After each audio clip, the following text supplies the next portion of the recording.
Hi everyone and welcome to this new video. The lighting might be off because I'm pre-filming and there was a massive storm outside. It calmed down a little bit, but I think it's still coming. So the light is also really off because it's dark outside, but alright, let's deal with it. Today I want to do a tag. It's my first tag on this channel. I was not tagged obviously because I only just started this channel, but I saw the tag on the channel A Journey Through Books. I'm really sorry, I never asked for your name, so I just know the channel name. I will definitely link it down below, and it was created by Catalyst Reads, Michael at Catalyst Reads, and it's really an awesome tag, so I had to do it and asked if I could do it on A Journey Through Books tag video, and both her and Michael responded that I really should do it, so here I am. I wrote down the questions in my notebook, so if I look down and read the questions, that's why.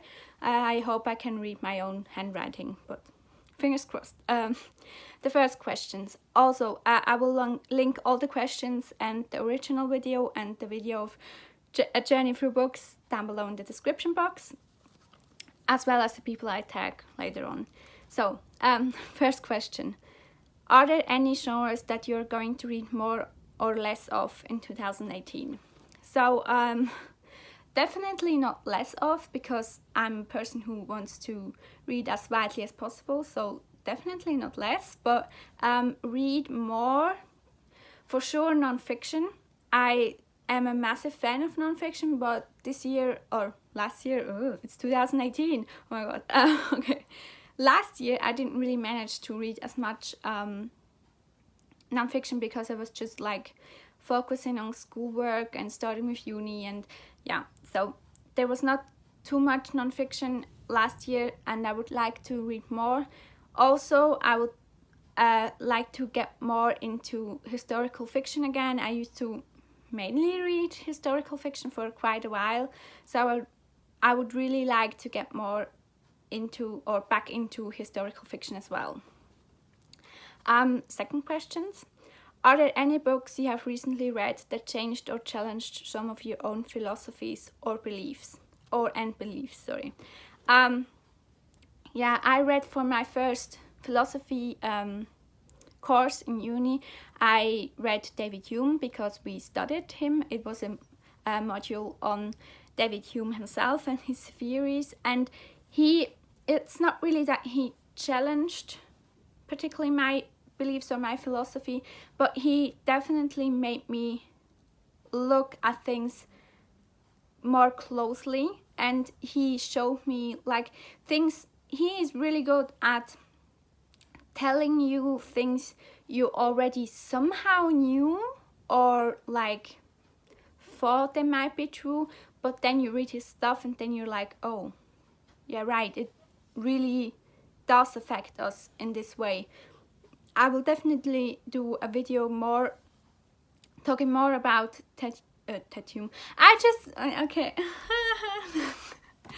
Funny story. I just filmed the Ted Hughes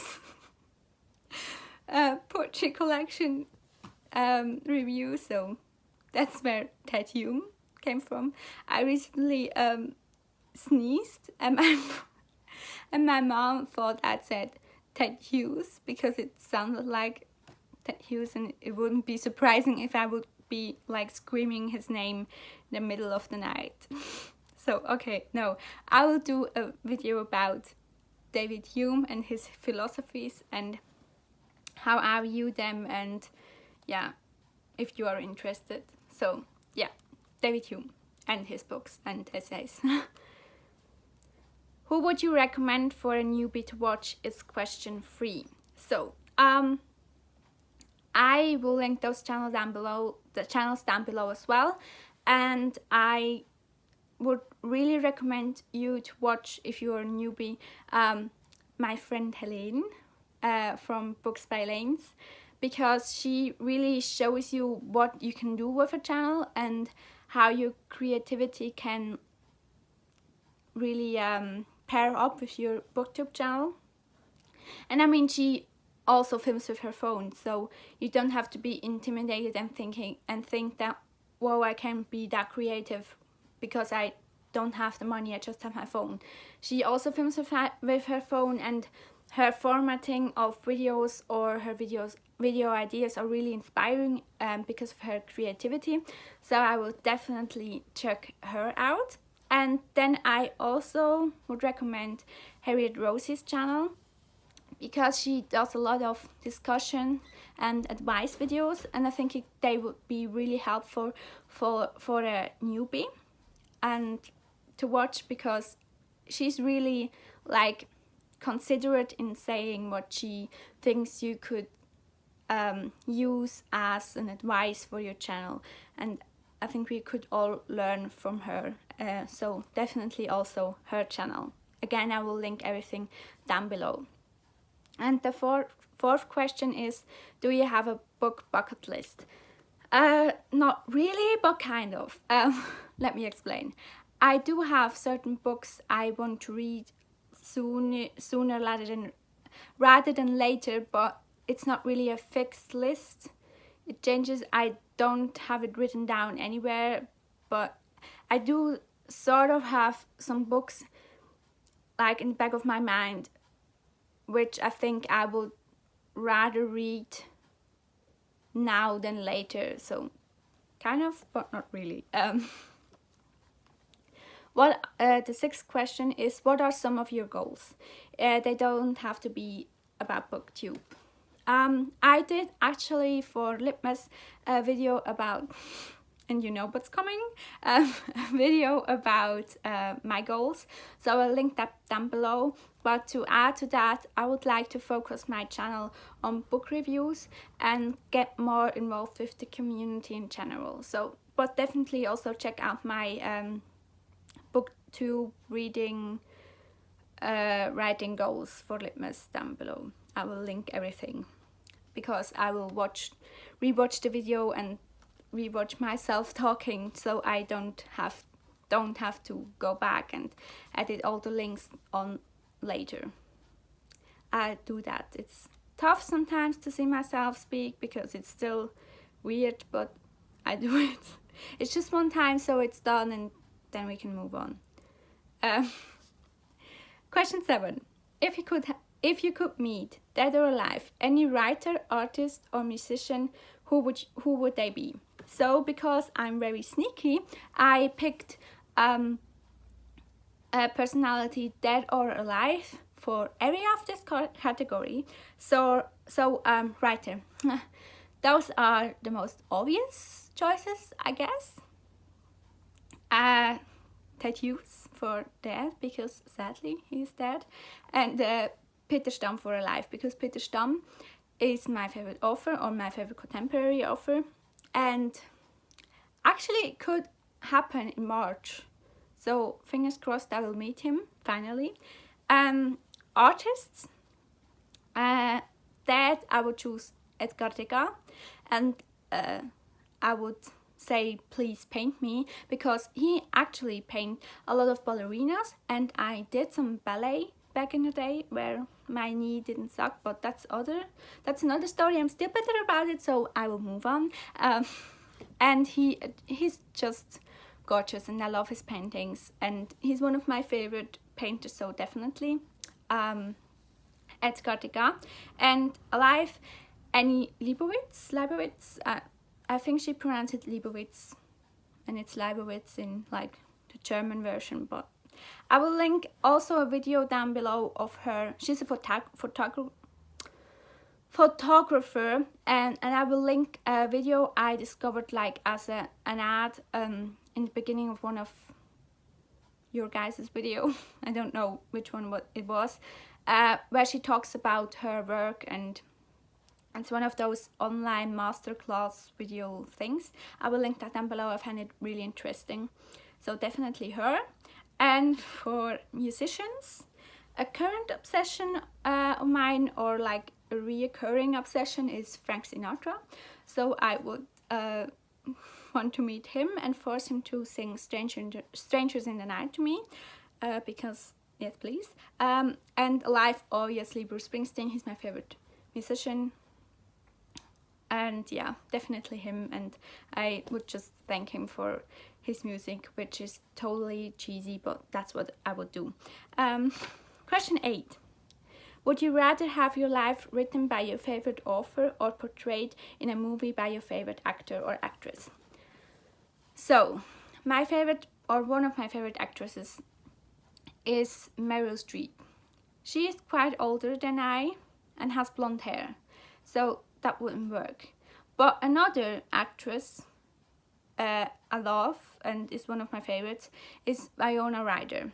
And actually, she is quite similar to me in personality-wise. So I will go with the film only when like Winona Ryder is portraying me.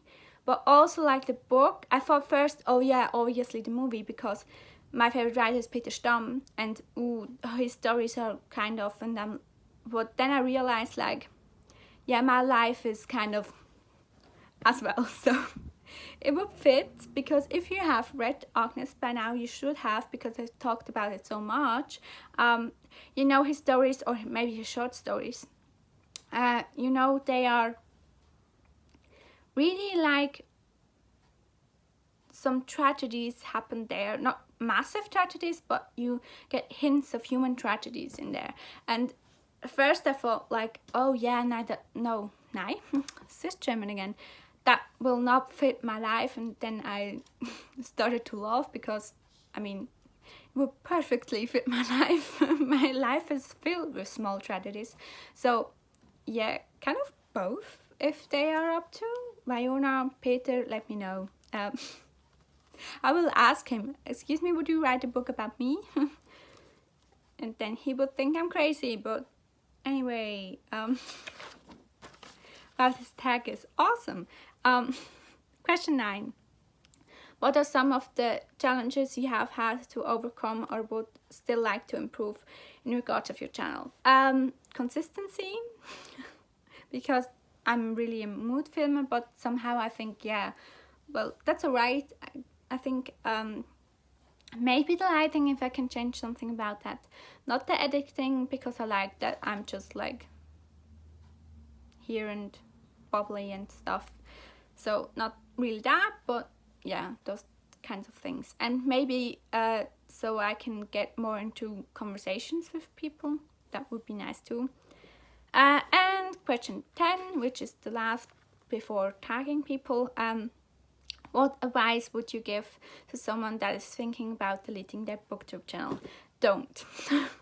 Just don't do it. I mean, if you are like being bullied or like getting trolled or stuff, and it's really affecting your mental health, then yes, maybe, but also think about maybe just pausing with your channel and not just deleting, because, or like put your videos in private, because I think it would be such a shame to lose your really like valid discussions and opinions on books, and a lot of people watch them, and to a lot of people they mean something, and if you delete those, it would be a shame, and maybe you want to get back and then you don't have a channel. And I would say, if you can, and it's not just because, or not because your mental health is affected by that, I would not recommend deleting your channel. And then the last question is, who do you tag? I tagged 2 ladies I already mentioned, Helene at Books by Lens, and Harriet at Harriet Rosie, because I mentioned them already, so there's that. Then I tag Adrian at Strip Cover Lip, because those questions are really interesting and I would like to see your answers, and I can finally tag you in a video, so you can do it, please. And then I tag Celia. I would really also like to see your answer, because I always love your tags and your answer to tags, so please do it as well. Then I tag Peter at Peter Clark the Writer, because his videos are very creative and I would like to see your answer as well. And then I tag Chrissy at Chrissy Books and Berries. Is that right? I'm sorry, Chrissy, because she's like a very recent friend of mine I've made on BookTube, and we chatted a little bit on Instagram because she doesn't have a Twitter yet. I'm trying to force her into Twitter, and I think maybe one day, maybe. But yeah, we chatted a bit on Instagram, so it was really fun, so I tag her as well. And I will link everything I mentioned down below, all the channels I tagged, mentioned, and yeah. I hope you sticked around through all those videos I put up in the last couple of days, and yeah, I will see you again soon. Bye!